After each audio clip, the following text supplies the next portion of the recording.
Hey, what's up, everyone? It's Dr. GleenVo. Welcome to another edition of our podcast.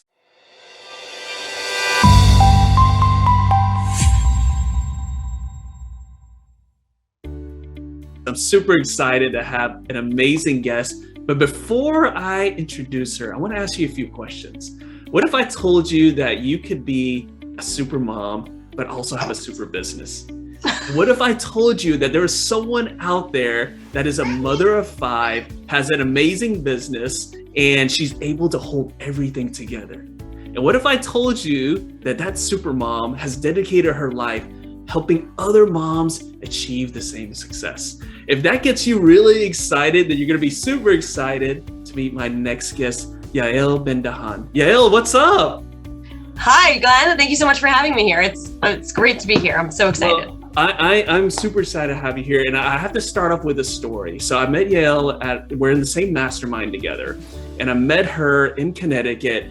And what impressed me the most is that she traveled with her baby, and she was able to hold it together, able to connect with all of us, make sure the baby was still okay.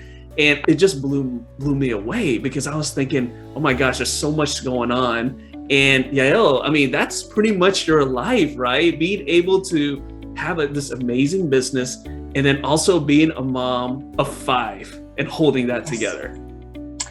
Well, yeah, I'm a mom of 5. I'm not planning on being finished yet. So and everyone laughs at me when I say that, but I'm just like, at this point, I feel like you kind of hit this momentum where like a kid or 3 more, like really does not make a very big difference in the scheme of like all the chaos that's like going on in our life. I realized a long time ago that if I wanted to do this business thing, it was going to have to fit alongside, because you can't really shut out an entire family. I mean, maybe one child, maybe, if you have like an iPad with a really long battery, but like overall, like, you cannot just like close the door, so to speak, on your family for like, indefinite periods of time. And yeah, I mean, at that mastermind, my baby I think she was like 9 months old. I was still nursing her. I'm actually still nursing her. She's 1.5 now. But so she was very little. And I was like, there's no way, like, I want to go to this mastermind, but I can't leave her. So I enlisted my younger sister, who is married, but does not have kids yet, to come along with me. And,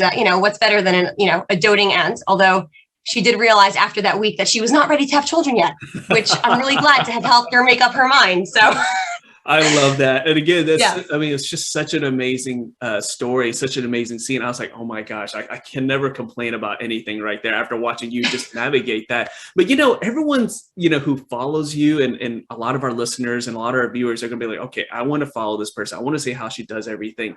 But, a lot of times we see kind of like where we're at right now, and people forget that there's a journey, right? Everyone just gets caught up like, well, maybe Yael, she's super talented and maybe she has all these resources and maybe she's different and that's why she can do it, but I can't do it. I always like to kind of go back in time a little bit. And let me ask you, just like before this, talk about like how things were before you decided to move in and become this entrepreneur and help all these moms kind of create this business and life they've always dreamed about.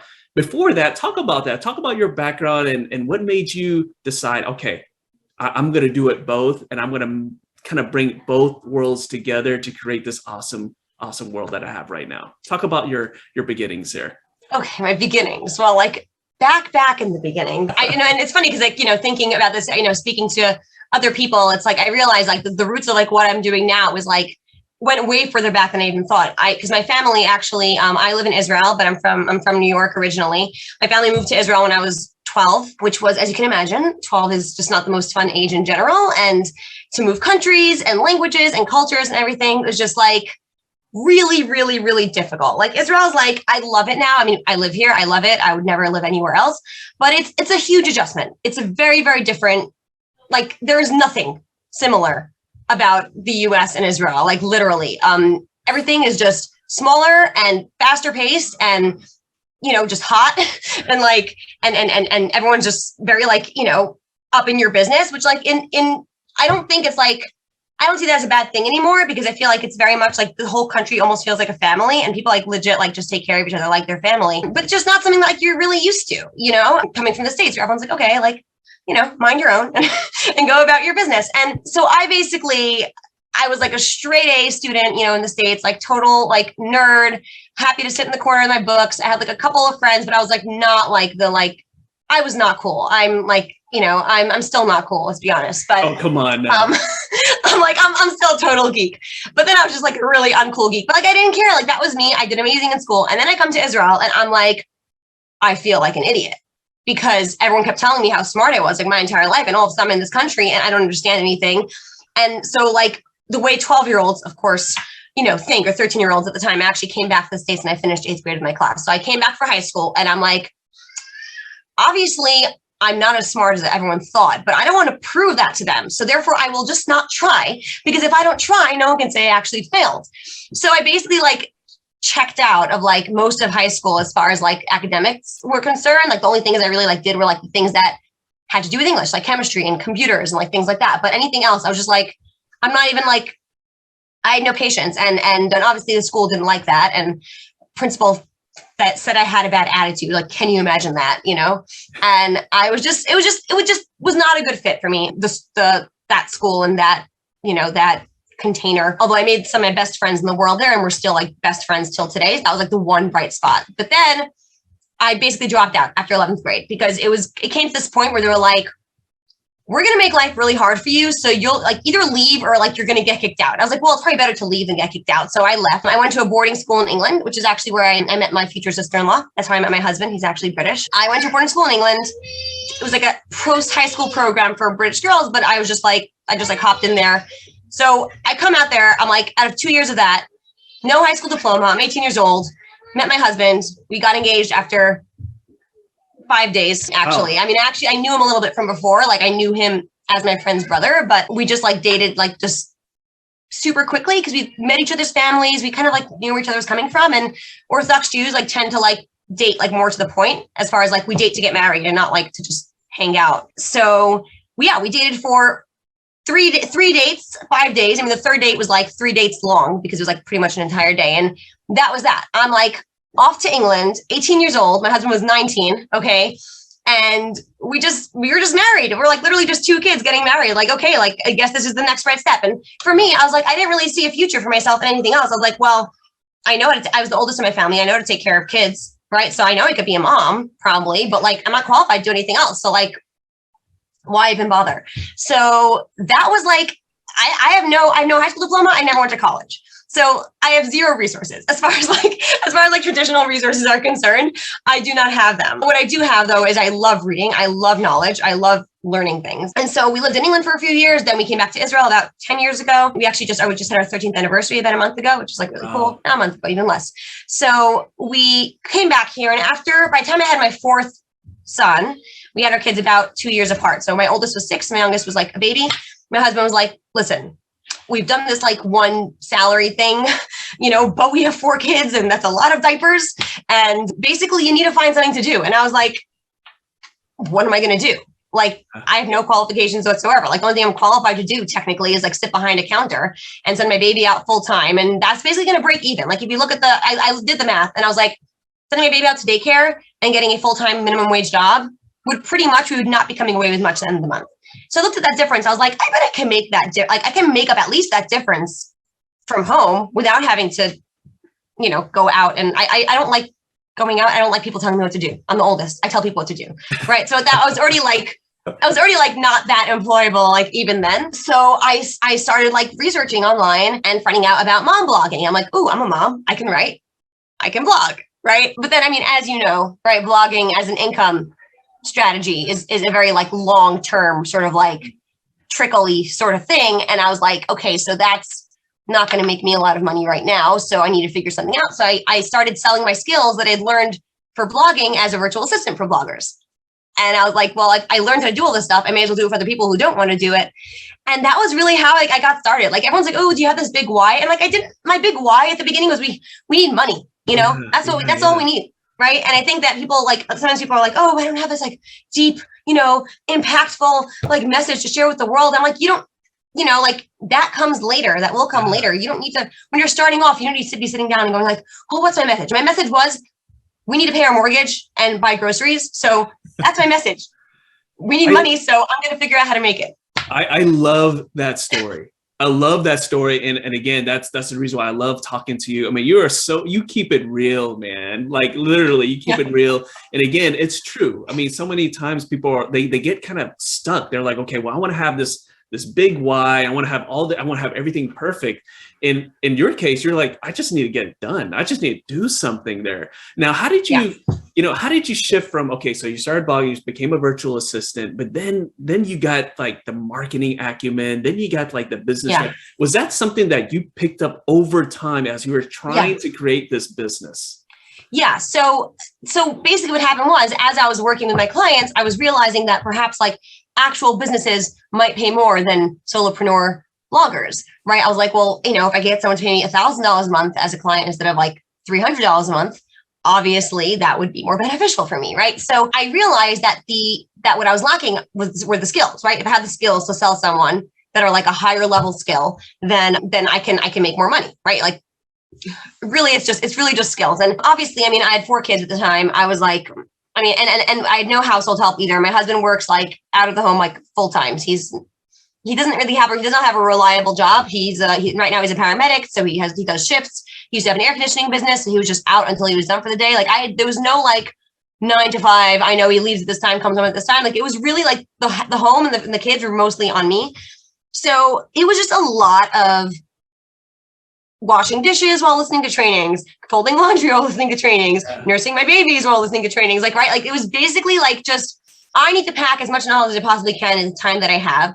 Right. And the time that I have that I'm not dealing with children, I need to be actually working. So I basically just stuffed like years of marketing knowledge, into my brain in like the nooks and crannies of my life where I was like doing, and I still do that to today. I cannot just sit and fold laundry. I can't do it. I need to be like listening to something, which I don't know if that's a good thing or not, but like, I just got in the habit of like, this is time and I don't want to waste it. Right. So you're maximizing your time. I maximize you have to, right? Because listen, let's be honest. I have 5 kids now, but no matter how many kids you have, they fill up your entire life. Like you're like, I have 2 kids.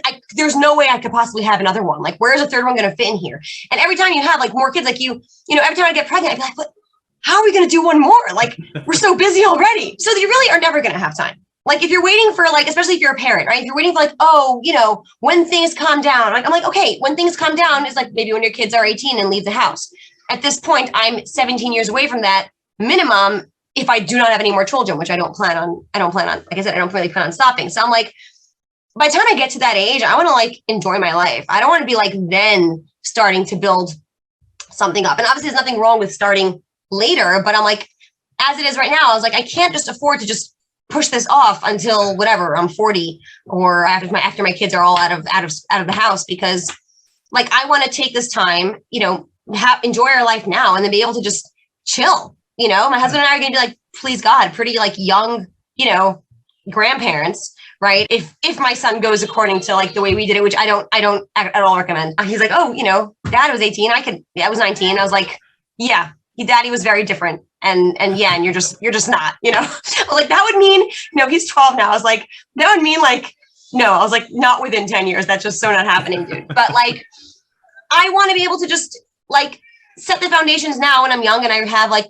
energy, as much energy as you can have when you're like never stopping to like, set that foundation for later on when I assume I will have less energy and I want to just relax, and just enjoy the fruits of my labor on both sides, like the business and also my family, because I hear they do get easier when they're adults.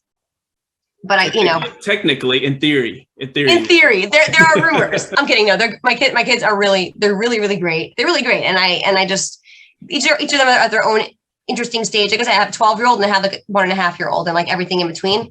And it's just it's very cool. It's actually really fun to have such a wide range of ages because I just have such different relationships with each one of them, and each relationship kind of fills a different part. Like my oldest son is like my like, where I can like joke around and like have, be sarcastic with, and like, he's like super snarky, like, in a relatively respectful way, but he's just really like, he's just fun. Like we can like talk, and then we have the baby who's like all cuddly. And then we have like all the different, personalities in between. So yeah, that's like my whole thing. I was like, by the time I got to this point, I realized I was doing marketing strategy. I was actually doing marketing strategy like for someone else in their agency, and I was getting paid like $18 an hour to do it. And I was like, I'm pretty sure I could just sell this myself and make a lot more money. So I did. And the marketing, and I realized that I was much more of a oops. Okay, my kids are speaking into my Alexa. I'm turning this off. Hold on. Well, hey, again, we were just joking about this, Yael, right? We were just joking. I was like, I'm waiting for one of the kids to bust in and everything, because literally, when you're talking about, look, I'm a mom of 5, I balance everything in, it is the truth, guys. It is the truth. It's not a made up story. It's not a made up story for marketing purposes. It's not a made up story to reach people. It is the truth. This is her life. So again, like, I have a big smile on my face, because I was like, oh, okay, I think it'd be really cool if someone busted in. She was like, no, I already took care of that. I already locked the door. Now lock the door. They might scream or something. We might hear that. So let me ask you this. So your business now, what is, obviously you've totally leveled up through this whole experience, and we could hear that. Yeah. Your business now, again, I talked about, you help other moms kind of achieve that potential, right? So something that you're working at and that you have done and you're still working at, right? Talk about what you do now in your business. Yeah. So right now I'm a business and marketing coach, because I realized over the time that I was growing my skills, and I did like pretty much everything. Like I've done social media, I've done Facebook ads, I've done funnel building, I've emails, like I've done launches, almost every possible type of internet marketing you can think of, I've done for someone, except for SEO. That's where I end. But like everything else, what I realized over time was like, I really enjoyed the big picture of it more, like seeing how all the different pieces would tie together for people. And that's why I started going more into strategy. And then I realized that I was actually coaching my clients through their stuff, like coaching my clients through their launches, coaching them through the process of the funnel building. I was like, and I realized that was just the part I enjoyed the most. And then what really got me down this path was when I was very much like talking about visibility and like, showing up consistently and going out there and whatever. And that was like my thing, was visibility. Everyone, like, not to be like, whatever, arrogant, but like a lot of people knew who I was. Like I remember when I went to Funnel Hacking Live, I think 2019, like I would like walk through the hotel and like my friends would be like, do you know every single person in this freaking place? Because I kept stopping and like saying hello to people, because I'm just really good at connecting. And I was like, okay, so I can teach people how to do that. So I'm all like, yes, get physical, get clients, let me teach you how to do this kind of stuff. And then I got pregnant with my baby, this was like after like a relatively large gap for me, because my kids were all about 2 years apart. And then I kind of like took off. Like I say I had a business instead of a baby, because my business started really peaking around 2 years after I had my last one. So like he was 4.5 when she was born. So I'm like, oh my God, this is a whole new experience for me, because I've done the business and kids, but I haven't done the business and the pregnancy and the business and the baby. And that was a really, really interesting experience for me. I actually went through a really hard time of anxiety and depression in like, it was November 2019 to like February 2020, let's say January 2020, where I was like first trimester. I mean, you have kids. So like, you feel like you just basically want to die all the time and you can't move. So my business basically just imploded, because I was like, I'm not showing up. No one was hearing from me. So like, how could I couldn't do any client work. I couldn't even sit at my computer. So when I woke up at like in February 2020, I was like, I feel good again. I went from, I think the month before I made like 2K or something. Like I made enough to like pay for like our mastermind, and that was pretty much it. And that next month was like the 20K sales month, because at that point I was like, okay, you do not have time to mess around anymore. You've been doing all these things for people. You have to choose a lane and just stick with it. Yeah. And get known for that thing. And so what I did was I decided I wanted to do launches, because I really like doing like the launch copy, the strategy, all that fun stuff. And I really wanted to start doing like a coaching program. And that was where the first iteration of my current coaching program started. I sold it in March 2020. Okay, when everyone was saying nobody's buying anything and stop selling things. The pandemic was like raging, Yeah. So I was pregnant, Passover was coming up, all my kids were in Zoom school, and I'm going like, you have to show up consistently, right? And I did somehow. I was like, I had a system where I was like able to show up, and people felt like I was on all the time, but I really wasn't, because my computers were off limits during the day. My kids were using all of them. I had 4 different children at 4 different, I was like a traffic director, literally the entire morning. Okay, you're at computer A at 10:30 and you're gonna be at computer B at 10:45. And now you have a recess at 11:15. Like it was like ridiculous. And my husband, who's a paramedic, he was working like extra because he was a first responder, and people kept coming down with COVID, and he had to take over more shifts. So that was when I was like, oh my gosh, this is what I need to do, right? I'm doing this. And my business, actually, I think I hit $110,000 in 2020. I basically didn't work about 5 months out of that year, if not more, possibly 6 months. I don't even know. Because between the pregnancy and then the baby, right, who was born in July 2020, I took off some time after she was born. I wasn't selling anything. I wasn't doing anything major. And I was like, wow, I still hit the same amount of money I made, like around the same amount that I made the year before, working like literally half the time, probably less than half the time.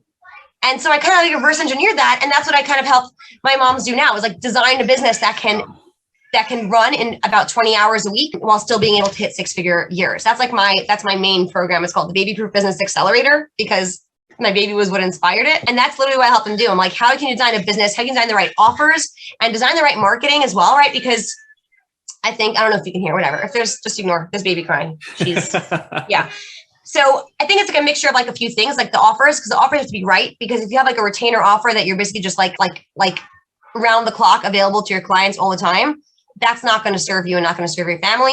So it has to be the right offer. You have to have the right marketing that's like effective, but also like, minimum viable kind of thing. And then you have to have the right systems in place. So, like you have like this productized service or productized package that you can deliver over and over again, without having to like reinvent the wheel, write new proposals every single time. Like you have to have like a thing. So that's what I help my moms do. And that's like that's my whole thing now. Like that's the whole story. I love it. It's so amazing. And it's so amazing that you made that pivot. You created this because, again, a lot of people are probably they're probably following you now. They're probably following you on Instagram. They're probably following you on Facebook and reading your posts and whatnot. And they just see what you have.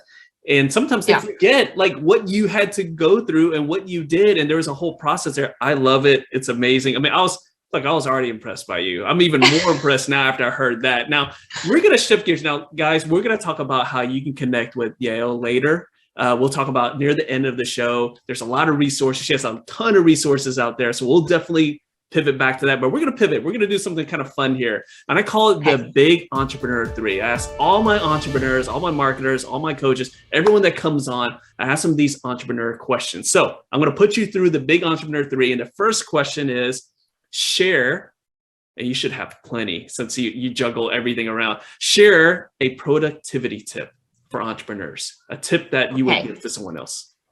Yeah. Okay. So this is I actually have a really good one. And I speak to my clients a lot about this, especially as moms. I think you need to be aware of when your high points are in the day and when your low points are, as far as your mental capacity, your exhaustion, and things like that. So there's like there's two sides of it. There's like the external part and the internal part. The external part is what's going on around you, right? So if I'm like, well, my brain is sharpest at 6 p.m. Well, tough luck, because that's when I'm putting all my kids to bed and feeding them dinner, right? Like I can't be like, oh, forget it. So you can't do that. But you want to figure out, when are your most productive times? When do you work best?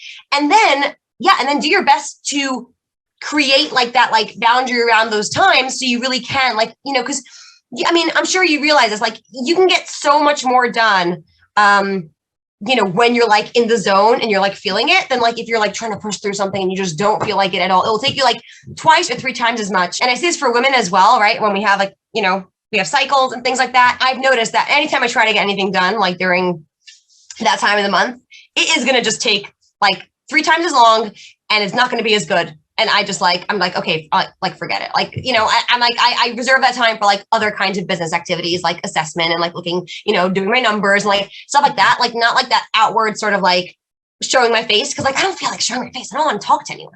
Right. So like, I think it's really important, to be aware of like when your best times are, and then try to whatever, like if you have kids, then you're like, okay, great. If I work best between 10 and 12, right, then see if you can get a babysitter, or like take your kids to the gym and work in the gym for, between 10 and 12, right? Like try to create that thing. And the second part is also like, what's his name? Oh, Cal Newport always talks about this deep work, and like, you need to have like a lot of time to like get into the zone. I'm like, I don't have a lot of time to get into the zone.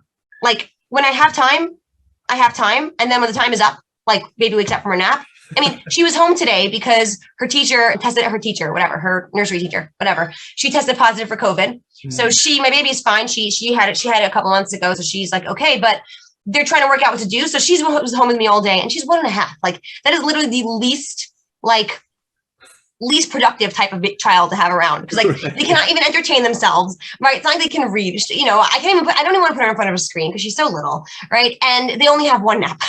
So I was like, this is just like, I have a launch going on today. I was like, well, I guess the stuff that I was planning on happening was just not going to happen, right? And literally I went from like, oh, I have to finish up the sales page to I'm throwing all of my copy into Notion to make it look a little prettier. And that's going to be my sales page because that's just how it is, right? Like you have to like, when you're doing stuff, like just be super intentional. Like when she was napping for the hour and a half she was napping, I was like a freaking machine of efficiency and productivity, right? I was like still in my workout clothes. I'm like, I'm not going to waste time taking a shower now. That's ridiculous, right? I was like sitting down and like head on and work. And then when she came out, like that was it. And I tried to work while she was around and it didn't work because I really feel like if you're going to be doing something, like just do it all the way. If you're going to be with your kids, just be with your family all the way, right? If you're going to be working all the way, lock the door, right? Like I did just now, right? So like, and I tried to get stuff done and all I actually have a picture of her. I put it on my Instagram later. I just have a picture of her just opening my drawers and just going through all of my little like Post-it notes of all different colors. And I was like,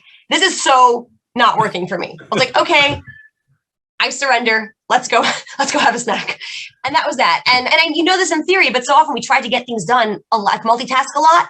And there's some multitasking that works. Like for example, matching up, like let's say stuff that exercises your mind, right? Like podcast trainings with stuff that's very low mental energy work, like laundry, dishes, things like that. But this kind of multitasking is not going to work and you're never going to be happy and you're never going to feel satisfied with what you're doing because you're always going to feel pulled in two directions. Yeah. So my thing is like really just like go all in on whatever it is you're doing at the time and try to make sure that time is as optimized as possible for, productivity, like in your head and also around you. I love it. I love it. That is a message that everybody should take advantage of, especially, life is short, right? And your kids grow up so fast. And so I've actually been very intentional about like, okay, if I'm taking my son to his wrestling practice, if I'm taking my daughter to her swim practice, right? Like I put everything aside and I try to watch them because believe it or not, sometimes they'll say, oh, you don't have to come, but they always look up and see if you're there. Yeah.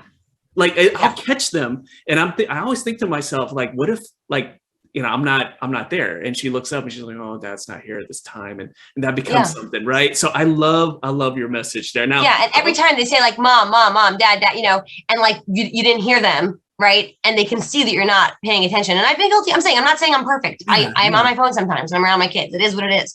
But like, you really feel it. And they're like, they look at you like, that's more important than me right now, isn't it? Right. And you're like, it's really not that more important than you, So yeah, it's definitely, I totally agree. I don't know what happened. All I know is like, I had my first baby and now he's like almost bar mitzvah. I'm like, what the hell? Like where did all that time crazy, go? Right? I mean, again, like time goes so fast and it's like, you don't realize like, oh, that was like a cool moment, right? Let's say, my son comes home and he's still giving me hugs and stuff like that. Like I'm used to that, right? But then it's like, people change, kids change, they want to spend more time with their friends. And you don't know when that moment that you had, they're going into a different transition. And you never know when that last time is. You never know when the last time is for anything.